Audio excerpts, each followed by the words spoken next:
Olá, gente, tudo bem com vocês? Eu sou Vanessa Félix, estou aqui para fazer considerações a respeito do livro Execução. É um prazer fazer parte dessa mentoria com vocês. Como eu cheguei depois, eu vou falar rapidamente sobre o meu entendimento dos últimos 3 capítulos. Tem várias palavras-chave que eu coloquei aqui, vou tentar explanar e ser breve, tá bom? Então, no primeiro capítulo, o livro vai nos apresentar muito sobre a característica do líder presente, um líder executor, um líder que faz parte do processo. Eu sempre acreditei que líderes, de fato, são pessoas que fazem, pessoas que vão e mostram um caminho, que estão juntos, que têm ali o mesmo DNA, o cheiro da sua equipe. São pessoas que conseguem desenvolver juntos a caminhada. E o livro fala muito sobre isso. Tem algumas partes que eu grifei aqui que eu achei muito interessante, que eu queria compartilhar com você. Aqui na página 15, mais ou menos, ele vai começar a falar sobre transparência, sobre recompensa, sobre você ser um líder que sabe exatamente o que faz, o que fala, o que proporciona para sua equipe, e também sobre você saber recompensar os esforços. Nem sempre a equipe, às vezes, em algum dado momento, vai conseguir trazer a resposta que você precisa, mas se eles compreenderem o nível da entrega, o nível do trabalho, do envolvimento, aos poucos eles vão estar engajados, eles vão estar envolvidos e eles vão conseguir contribuir e colaborar para aquilo que você espera, né? O livro também vai falar no primeiro capítulo que um líder executor, ele é um líder que não é só participativo ou só indicativo. Nós temos muito problemas nas organizações do fato de faço o que eu falo e não o que eu faço. É uma ordem de comando que não tem muita coerência. Se eu, como líder, não consigo me apresentar diante da minha equipe de forma a passar confiança, transparência e segurança nos processos, dificilmente eles vão conseguir também reproduzir aquilo que eu espero. Aqui ele vai explanar sobre algumas grandes empresas, mas o principal que eu tirei desse livro são as 3 estratégias, que é a disciplina, o líder dentro da tarefa e a cultura da empresa. Eu falei isso hoje em feedback com a equipe. Se eu não visto a camisa, se eu não entender o que essa empresa acredita, dificilmente eu vou conseguir reproduzir os processos que ela espera. Porque a minha visão, ela tem que estar alinhada. Alinhamento muda a atmosfera.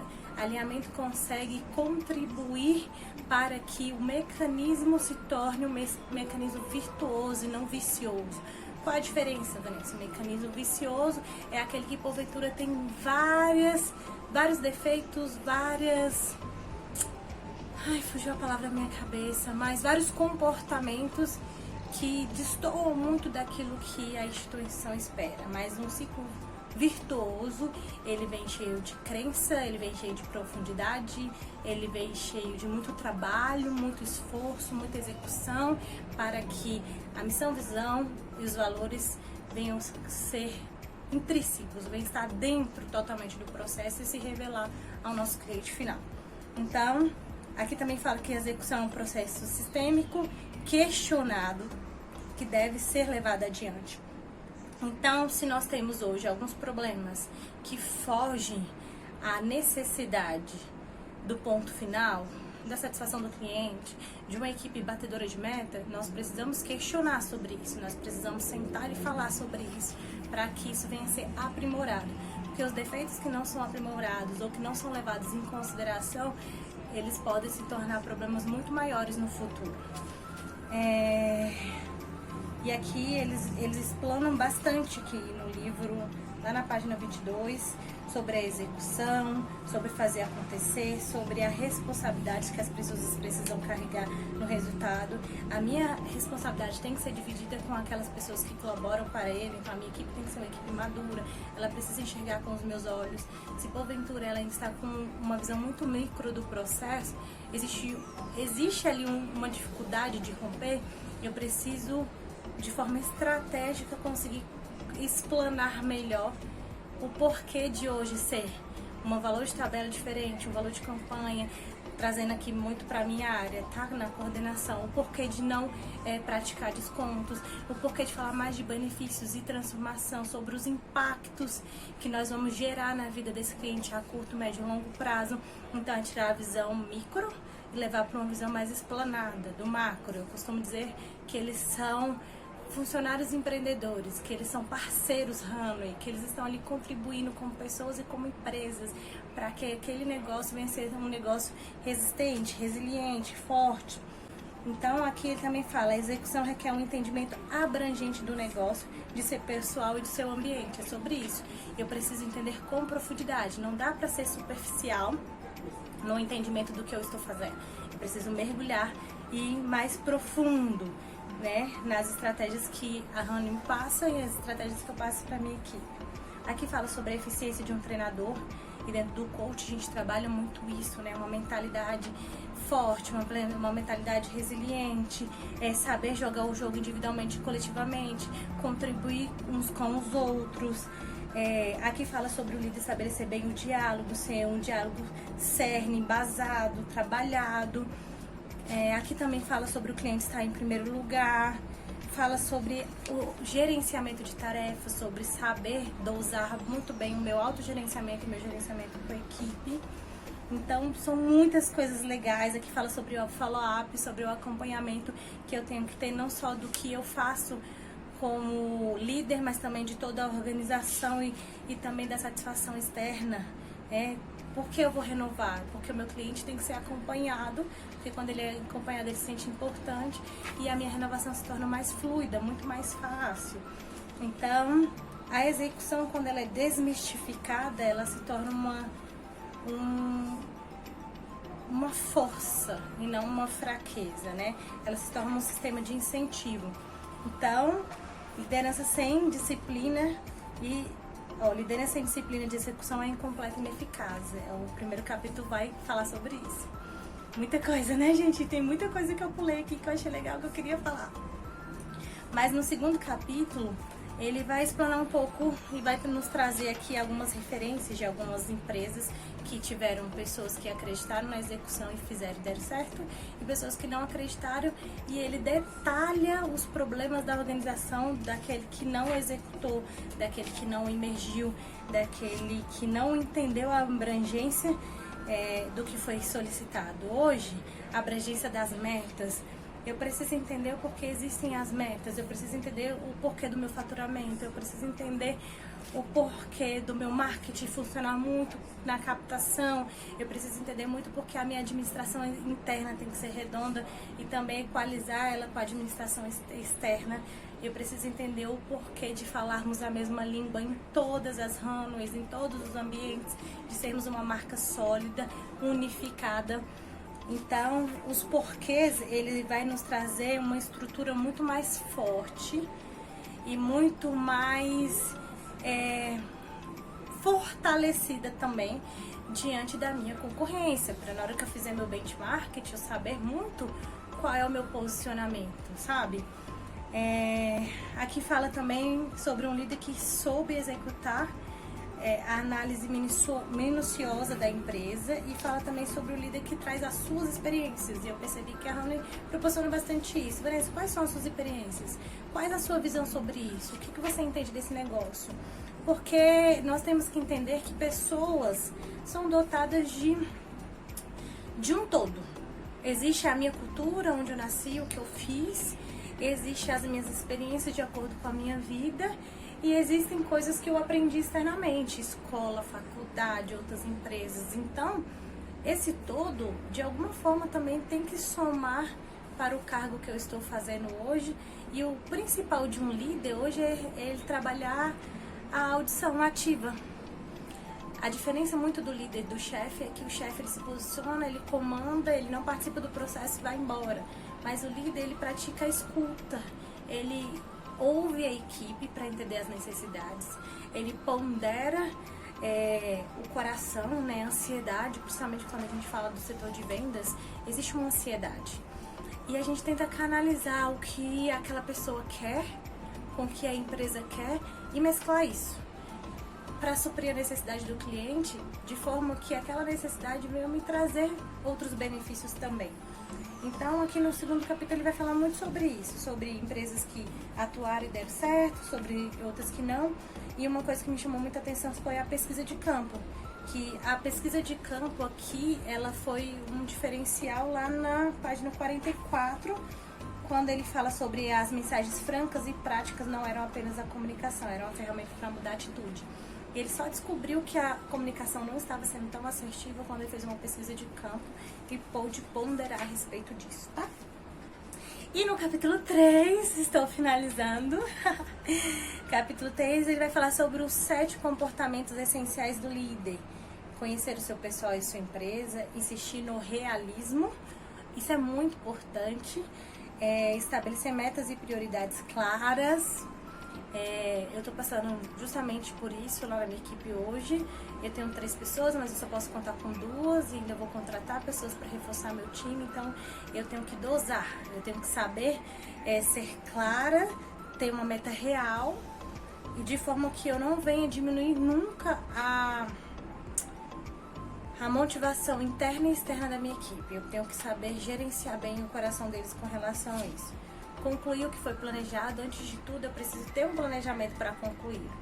Não existe líder que trabalhe sem um planejamento, sem saber o que quer fazer a curto, médio e longo prazo, sem saber uma estrutura, ter um POP ali, um procedimento operacional padrão do que ele faz, do que a equipe faz, do que ele acha importante.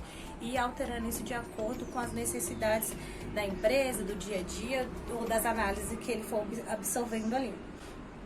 Recompensa, eu gosto muito de trabalhar com recompensa. Recompensa eu acho que é algo que chama muita atenção no comercial, porque as pessoas são movidas a reconhecimento. Nós temos como humanos a necessidade de ser vistos, de ser ouvidos, de ser entendidos. Então quando eu recompenso a pessoa por um desafio, por exemplo, que eu lancei e ela faz, eu estou dizendo a ela que sim, foi muito bacana o que você fez, sim, eu compreendo o profissional que você é, sim, eu valorizo você como pessoa e como profissional, isso é muito importante. Ampliar as habilidades das pessoas pela orientação e conhecer a si mesmo. Eu acho que de todos o conhecer a si mesmo, ele deveria estar lá no topo ao invés do final, porque o autoconhecimento ele traz uma libertação enorme.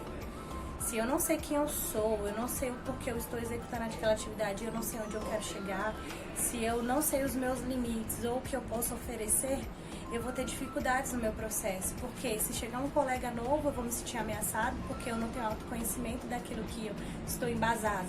Então eu posso me sentir ameaçado porque ele pode fazer. Acontece muito isso em instituições às vezes, quando pessoas novas se destacam. Se eu não me conheço, qualquer afronta que um cliente talvez venha me trazer, eu vou ter dificuldade de resolver aquele negócio. Então, o autoconhecimento para mim é uma das principais etapas da vida, assim, de tudo que você for fazer. E aqui na página 55 vai falar, se ninguém fizer perguntas, sei que não é uma comunidade aberta. Nós temos, às vezes, a prática de fazer perguntas às outras pessoas, mas como eu perguntar a mim mesmo? Tá, como eu estou hoje? Como empresa, como eu estou hoje no meu setor, como eu estou hoje como funcionário, como colaborador, como parceiro, como eu estou hoje como equipe. E o que eu preciso melhorar? O que eu preciso estudar mais para potencializar o meu negócio? O que eu preciso ouvir mais ou trocar figurinhas para rodar a roda de um outro jeito? Nós temos sempre que estar nos adaptando, principalmente quando nós falamos de comercial, de varejo como um todo. Nós precisamos ser consistentes. Aqui falam algo excepcional. Os líderes que buscam se relacionar com as pessoas à sua volta, resumir os desafios da unidade. Não existe empresa sem relacionamento. Não existe. Nós precisamos nos relacionar uns com os outros. Por quê? Porque o seu conhecimento, lembra que eu falei das suas experiências, daquilo que você traz como um todo? Aquilo que você traz pode somar na minha vida de alguma forma para algo que eu esteja tentando desenvolver. Aquilo que eu falo vai desenvolver você. Então, nós vamos nos conectar uns aos outros e trazer uma amplitude de conhecimento que vai nos colocar em outro patamar. E isso é extraordinário. Então, o diálogo, ele ensina a pensar, ele nos ensina a ser analíticos, nos ensina a ser mais rigorosos, nos ensina a ser mais potentes. E a comunicação, ela nos eleva a um relacionamento muito maior e nos ensina a fazer negócios de formas diferentes. Eu coloquei aqui Na página 59 ele fala: se um gerente estiver tendo problema, você não quer ameaçá-lo de demissão, quer ajudá-lo a encontrar soluções. Por quê? Não desista de pessoas, nós não podemos desistir de pessoas. Pessoas devem ser trabalhadas, aprimoradas, extrair o melhor delas e encaminhá-las. A não ser que a pessoa de fato não queira, não tenha interesse mesmo de crescer. Porque até para o crescimento é necessário que o primeiro passo seja da própria pessoa. Então, a habilidade de dar orientação é a mesma arte de questionar o porquê, para quê, por que você está se comportando assim, onde você quer chegar, mas por que isso, o que você está sentindo. Então, são perguntas que nós temos que fazer. Ensinar é diferente de ordenar. Quando eu mando a pessoa fazer sem dar a ela um mapeamento do porquê eu estou pedindo que ela faça aquilo, é apenas uma ordem. Mas quando eu ensino o porquê disso, ela tem uma maturidade maior, uma profundidade maior, e eu estou gerando alguém para o futuro. Porque eu, como líder, penso que, primeiro, a educação transforma, o ensino é a maior arma que nós temos de transformação de vida, e que eu quero que os meus liderados sejam até maiores do que eu, porque o aluno sempre vai ser maior que o professor, porque ele vai extrair e aprimorar. É assim que nós vivemos na geração. Essa geração já aprimorou coisas que nós não sabíamos no passado. E assim, consequentemente, os líderes precisam ter confiança para explicar ao subordinado direto porque ele obteve uma recompensa menor do que esperava. Em alguns momentos, essa pessoa vai nadar e morrer na praia. E nós temos que explicar o porquê. Olha, eu identifiquei que aqui, por exemplo, você começou com uma motivação muito baixa no começo do mês, poderia, se a mesma motivação do final do mês você tivesse implementado lá no começo, você teria chegado, se a sua organização tivesse sido melhor, se você tivesse ligado para 50 clientes a mais do que ter ligado só para 25, se você tivesse acreditado mais naquele cliente que estava na sua mesa. Então, assim, eu tenho que mostrar onde... Esse é um feedback positivo. Por quê? O feedback positivo é onde eu primeiro reconheço tudo que a pessoa fez e depois identifico o erro e a ensino a melhorar. Porque ela tem que ter algo para evoluir. Deixa eu ver o que mais. Permite que você aceite e lide com seus próprios fracassos. Nós, líderes, também podemos errar. E quando errarmos diante da nossa equipe, diante dos nossos diretores ou diante dos nossos chefes, nós temos que saber pedir desculpas e pedir para ser orientados, porque nós não somos os donos da verdade. Aqui também fala sobre que o comportamento ensina. É o que a mãe diz, né? Faço o que eu digo, não o que eu falo. Mas, na verdade, a vida não é sobre falar, é sobre fazer. Então, quando eu lidero falando e não pratico, eu perco a credibilidade. Então, o meu comportamento tem que falar muito mais, porque aí é onde as pessoas vão me replicar. E aí, aqui, para finalizar, fala sobre humildade, sobre aprendizado real, vem de prestar atenção na experiência, a observação, quando eu observo pessoas de sucesso, quando eu ando com pessoas de sucesso e quando eu aprendo que as pessoas de sucesso também estão aprendendo, há uma grande probabilidade de eu me tornar uma pessoa de sucesso. Então, as pessoas autoconfiantes contribuem para um diálogo. Quanto mais você puder conter o seu ego, mais realista você vai ser sobre os seus problemas. Então, quanto mais autoconhecimento, mais eu vou controlar a minha vaidade para que ela não fale maior do que aquilo que eu posso aprender com um colega e daquilo que eu posso somar, ao invés de diminuir na minha vida. Gente, é isso. São só 3 capítulos e eu já falei muita coisa. O livro é esse, vou mostrar de novo a execução, tá bom? A disciplina para atingir resultados. Eu gostei muito. Aqui fala, a prática e a teoria juntam forças e o resultado é um livro muito interessante sobre como fazer acontecer. Então vamos juntos fazer acontecer, é um prazer estar aqui com vocês. E vamos, que no final vai dar certo. Basta colocar Deus no barco. Eu costumo dizer que muito trabalho e muita oração, o sucesso vem, tá bom? Deus abençoe vocês.